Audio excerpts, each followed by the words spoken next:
afternoon, all of you. Welcome back to the course on cryptography and system security.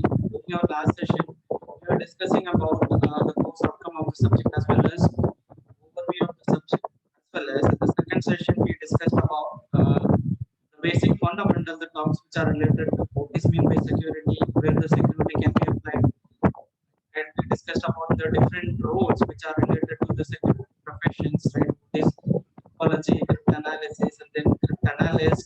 We discussed about different types of securities. We discussed about what is physical security, device security, or system security. We discussed about what is information security. Also, we discussed on what is a network security. Apart from that, we discussed about different types of attackers. We discussed about what is meant by white attackers, gray attackers, as well as black attackers. After that, we started discussing about the different goals of security. The security goals which we started discussing about the three parameters which covers or which attains security when it comes about the information or data security. The three major parameters which covers the security goals are confidentiality, integrity, and then availability. So that we used to say that CIA triangle. So this is what I was explaining in the last session. This CIA triangle, which when it combined all the three aspects, so we can say that any information or a device that is attained security. When you talk about the confidentiality, a little elaborate. I may take a 5 minutes to recap the thing what we discussed in the previous session. After that, I'll jump into the actual content which we wanted to discuss today. So when we talk about, yes, Rehan, any doubts? You can unmute and post your query, or you can write it in the chat box.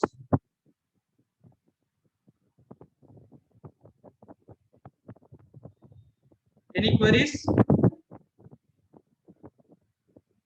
I'm not watching the chat box now. So your voice is not clear. There is a little disturbance. Okay. Once again.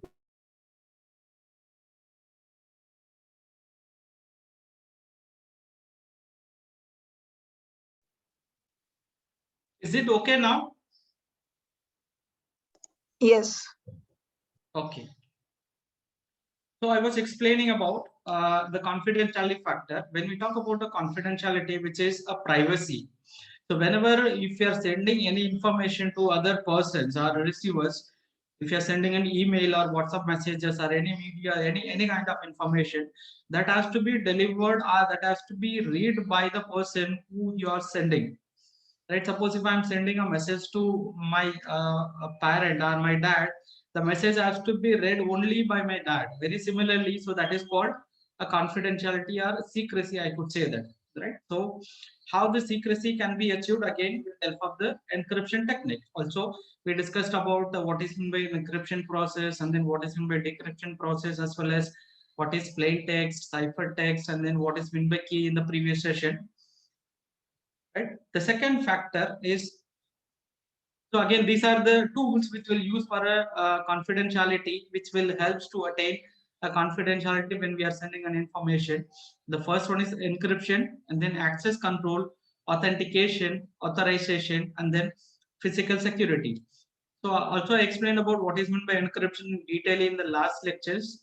And when we talk about the access control are the privileges which is given to the users to use certain resources. Suppose if you are logging into particular laptops, and if you are logging into the student access or student account, you will have only the certain control with the devices. You may not be, or you will not be able to uninstall certain applications, or you will not be able to create a new account on the laptop which you are using with the restricted privileges. That restricted privileges which comes under the access control in simple terms. Again, the next the factor which is comes under the confidentiality, which is an authentications. When you talk about an authentications, suppose if I wanted to ensure that whether you are an authenticated student to attend my lectures, how can I cross verify? So I can ask you to show your ID cards. You can show your ID cards. I can cross verify. I can check the detail which is written in the ID card, whether you are from, actually, are you belongs to the computer department, or whether you are a third year student. By the way, I will crash verify all the information with the help of a certain documents as well as certain resources. After that, I will identify that, or I'll assume that you are an authenticated person to attend the lectures. Very similarly, when you are going for an examinations and the supervisors, we are asking you to show the hall tickets. By verifying your hall tickets, name, signature, and then photo identity, and we assume that you are an authenticated users to appear for the examination. Very similarly, when we talk about an authentication, it's an action through which you will prove that you are an authenticated users, or you are a legal user to access the particular devices or resources. The person who is entering the right username and password to log into the PC as well as email, and is an authenticated users, because only the authenticated users know the username and password. So suppose if you are logging with your email or Gmail ID, and it will ask you to enter the email ID as well as password. The person who is entering the right credential in terms of the username and password, you will be assumed or identified as an authenticated users. Now, when we talk about an authentications, authentication can be achieved with the help of the different maybe with the help of the different techniques or different approaches. I could say that the first one is that something the person has. So whatever the thing which you have, as I mentioned with the little example, previous example, right? You can show the things which you have, right? Which is along with you. You can show your identity card, or you can show your pass. Suppose if the TDR is checking, and you can show your identity card as well as the ticket, right? Very similarly, so you can show all the smart cards or maybe any other secret key, which maybe any other required documents which is need to identify you as an authenticated users. The second category through which the person or something the person knows.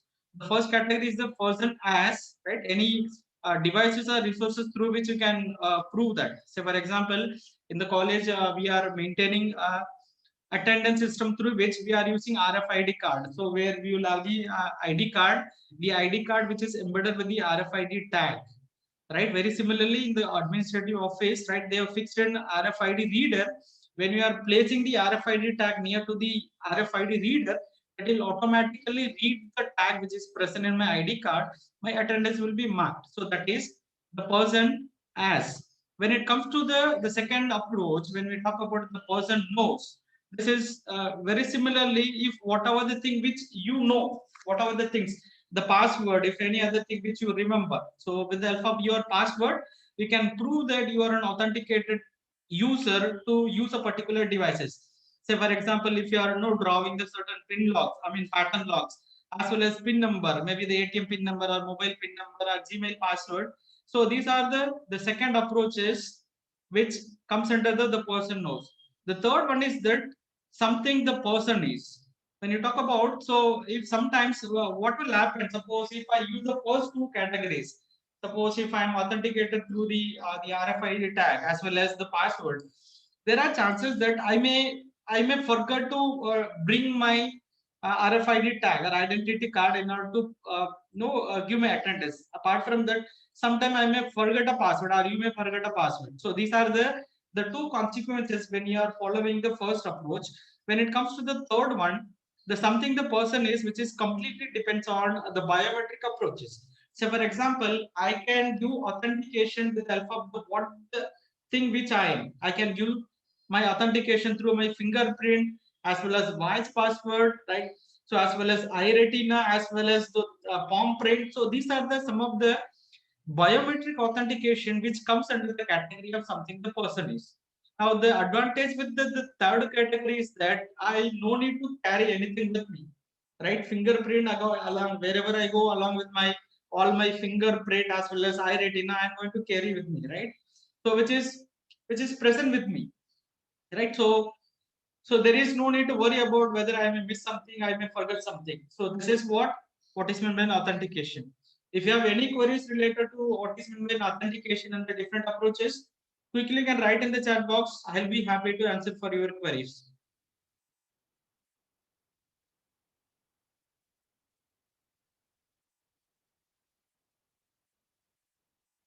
I'll wait for a few seconds. If there are no queries, then we may proceed further.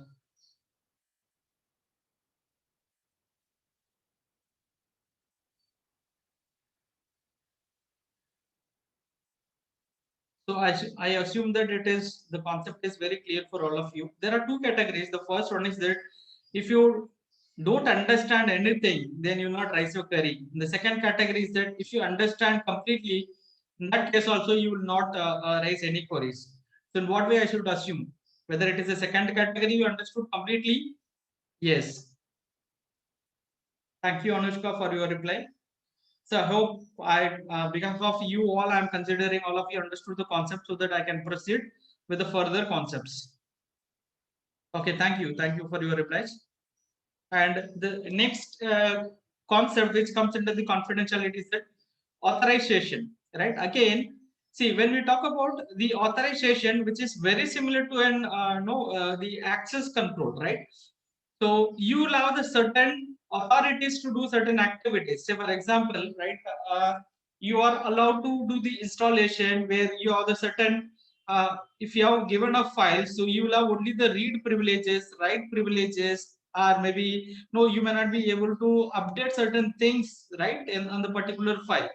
So that all those activities which are comes under the authorization process.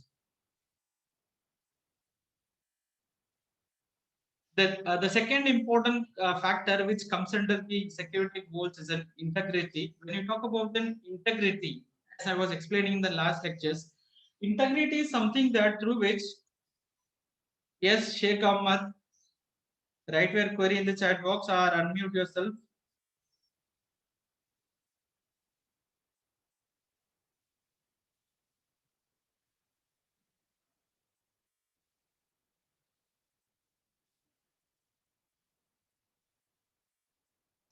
Sir, what's the main difference between authentication and authorization? Yes, I was expecting this question in the beginning, right? Out of this, authentication is the person who wanted to prove something that you are an authenticated user to log in into the device. So for example, I could say that if you have a computer, right? In order to access your computer, first of all, you need to do an authentications. How you can authenticate yourself? By entering the username and password. So this proves that you are an authenticated user to log in with the devices. Once if you logged in, what are all the privileges or the controls you have on this the certain application which is present in the device? Say for example, and you are not allowed to installations or uninstallation. So these are all called access control as well as authorizations. Now is it clear? Authentication is something that you need to prove that you are a valid user to open the particular device. Once if you're an authenticated user, after that, what are all the control or privileges which you can do with the particular device after authentications? So that is access control and authorization. Is Yes, it sir. clear Thank now? you. Yes, sir. Okay. Thank you. Yes, sir. Thank you. Okay.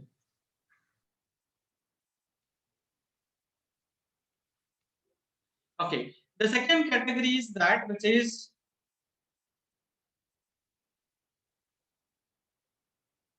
once again, I'll take a pen.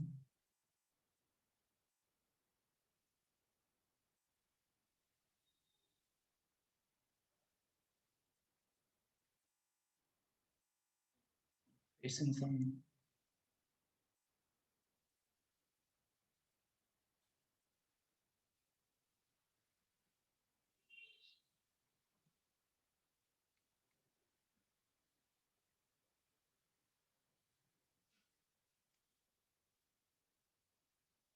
Give me a second.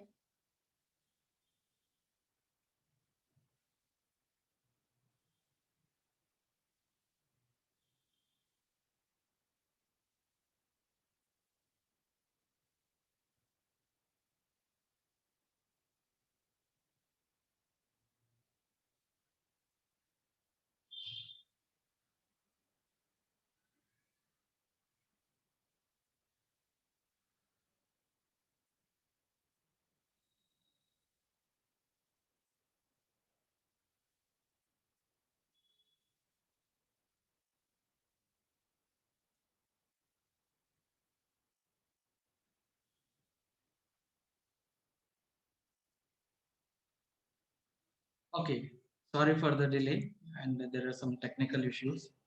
And the second thing is that integrity, right? When you talk about integrity is something that when if you're transmitting, when you're sending any message from one person to any person or any receiver, that has to be delivered 100% as it is without any modification. So suppose if I'm sending good morning, so this good morning message has to be delivered to the receiver as it is, right? No addition, no deletions, right? No updations or no blocking of the message, right? So this is called an integrity. How this integrity can be attained, right? Again, with the help of the different parameters, right? With the help of the backups, checksums, and then data correcting codes, and then availability. We'll discuss all one after one. When you talk about the backups, so this is an additional technique through which, right? So we can prevent avoiding the data loss, right? What is meant by this backup means, right? Suppose if you are using a WhatsApp, right? You will be taking the backup. What is the purpose of this backup? Now, backups are something that where you will take the copy of your all the contents, right? Time to time. Say, for example, you may set the backup duration for every after a week, maybe a day, daily, maybe the daily basis, or maybe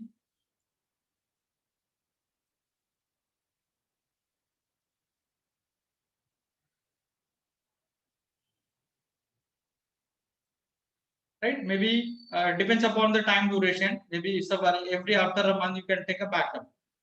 So what this backup process will do means that it will have the copy, it will have the replica of your informations, whatever you stored in a computer or your drive or maybe in your mobile with the help of the different application which you use.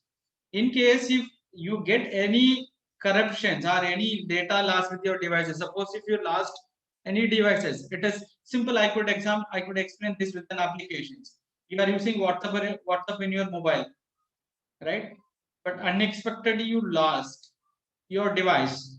You need to worry about whether your WhatsApp application data as well as messages might have deleted unless until if you are maintaining a proper backup policy. Suppose if you are having the backup of every after a week, right?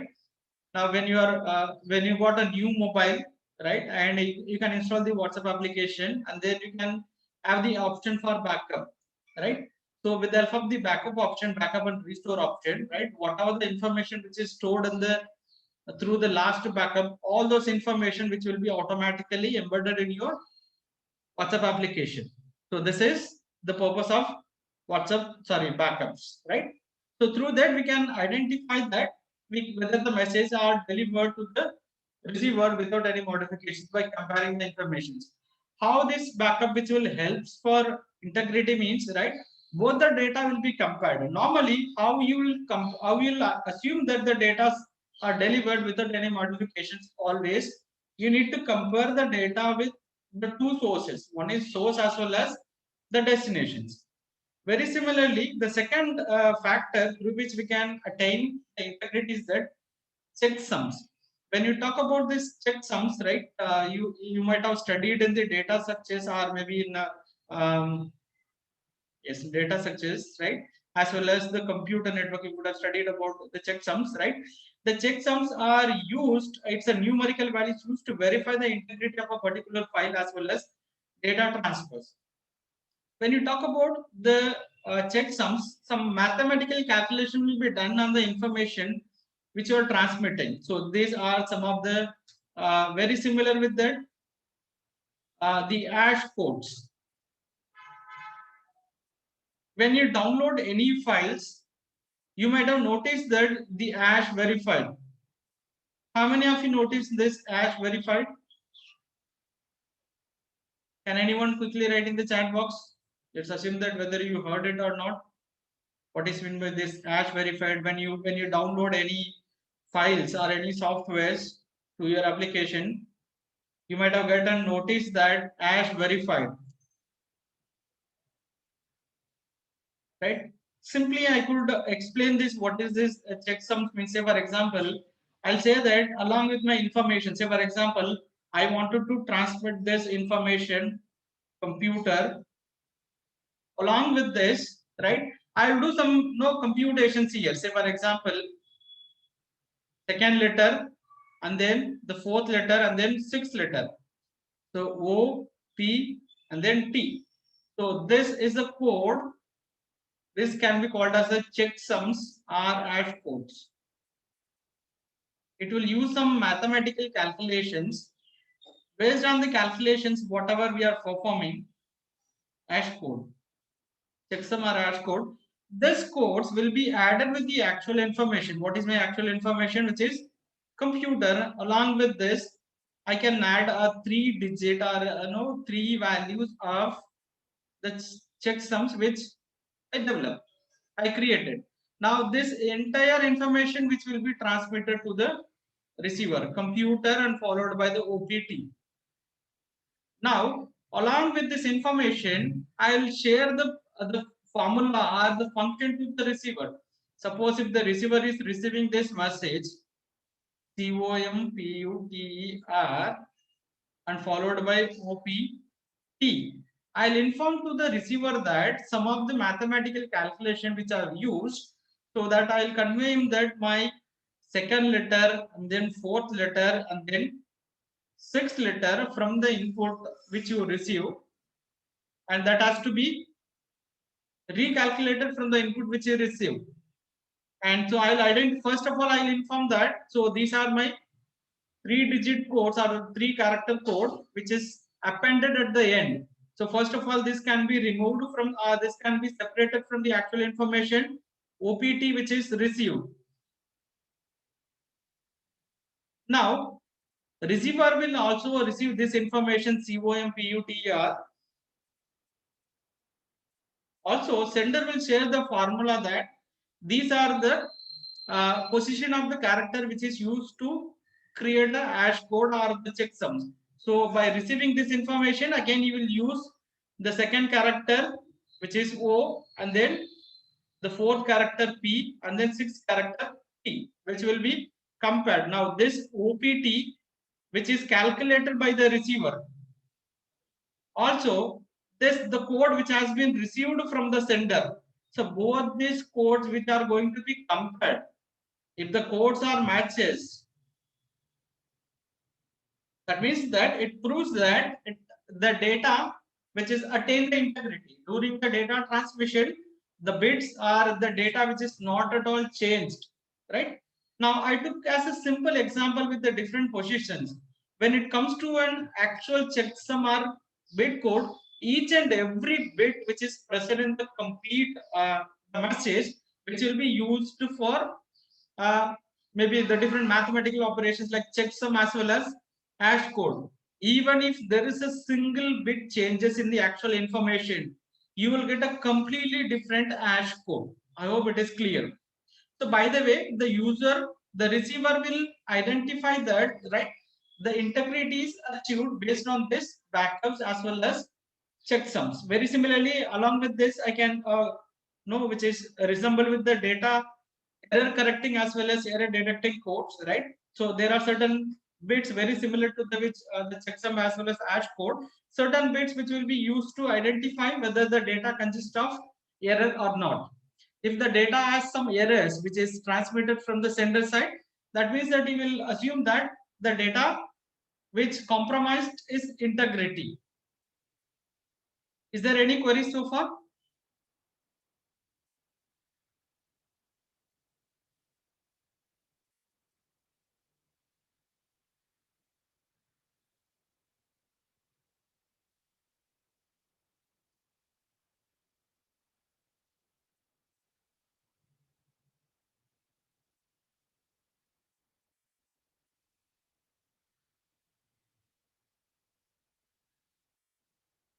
Okay. The third parameter under the CIE triangle, which is in availability.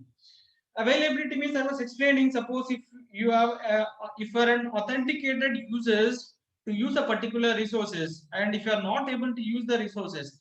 Yesterday I was giving and I had given an example that suppose if you have an ATM card, even though if you have the ATM card and you have sufficient balance in your account and you are not able to withdraw the money, and what is the use of those resources? That is comes under the availability. Availability which is refers to that any devices or any information is accessible and modifiable in a timely fashion by those authorized to do so.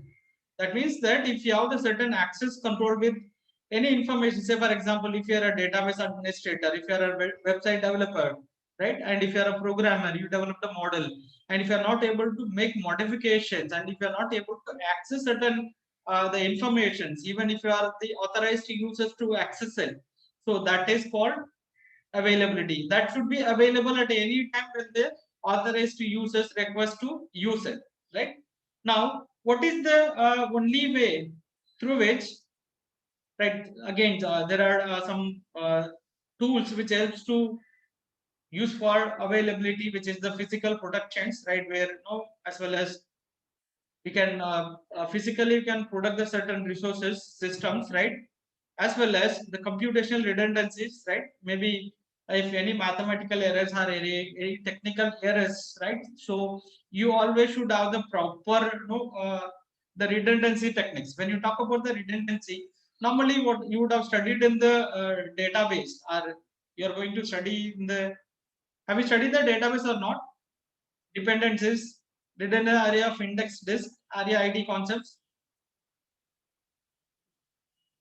DBMS, which was in the last semester only. You would have studied RAID, which was in the 5th semester, right? You would have studied about the RAID, written area of interest disk, right? Where you periodically you will have the same information which can be backed up, right? In case of any disk fails, automatically you will have the backup, right? So computationally, we'll talk about it's a proxy. Suppose if the main server which is not working due to any additional or overload, so always it is suggested to maintain a proxy or backup server, so that if this gets corrupted or it is burned or overloaded, automatically the control will given to the proxy server. Normally, you would have heard about in the news that during the big billion days, sorry, big billion sales by Flipkart as well as Amazon, you would have read about that in the newspaper or in the news, right? You would have heard or read.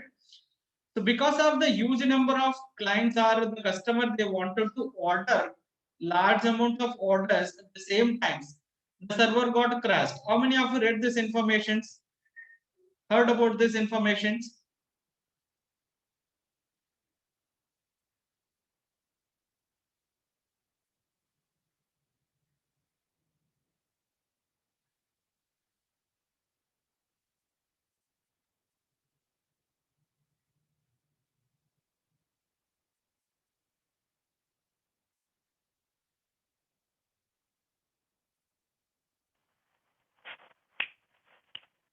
Okay, so this again through which, right?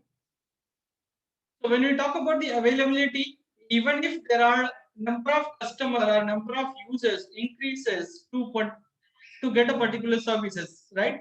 And so the system should be able to provide services to all those customers, right, who are trying to buy the products through the online, in case of when it comes to the Flipkart as well as Amazon, right? So these are called the availability, right? Now this, the availability, how this availability can be blocked or how this can be restricted means through an action which is called a denial of services, right? When you heard about this technique or the word which is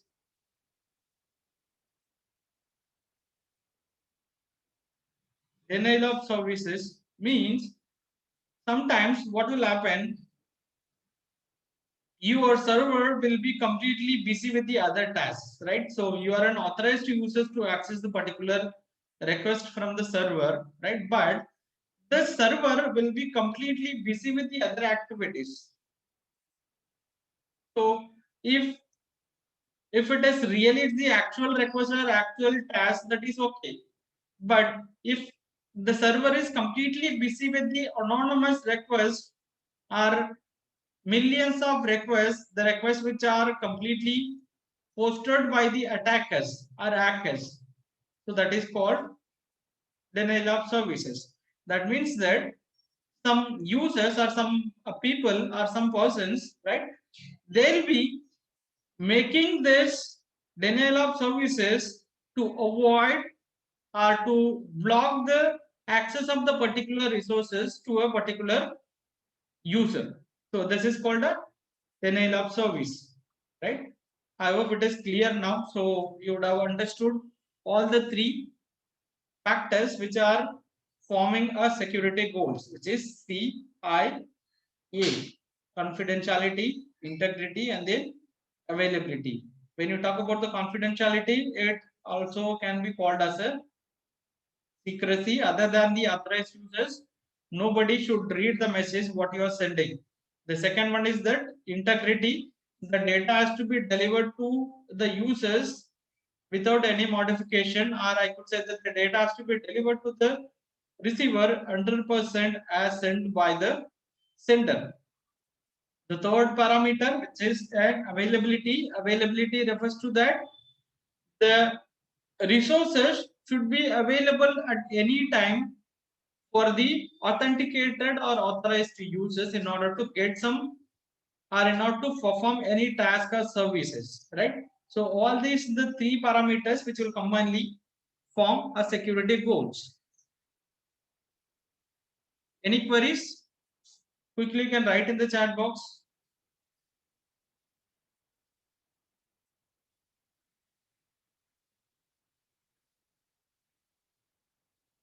Mahima, what is in authentications?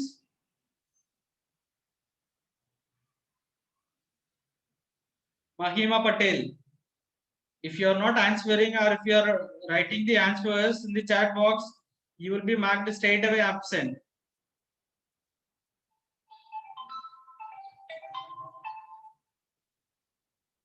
Mahima Patel, turn on your camera. Shaista Sheikh.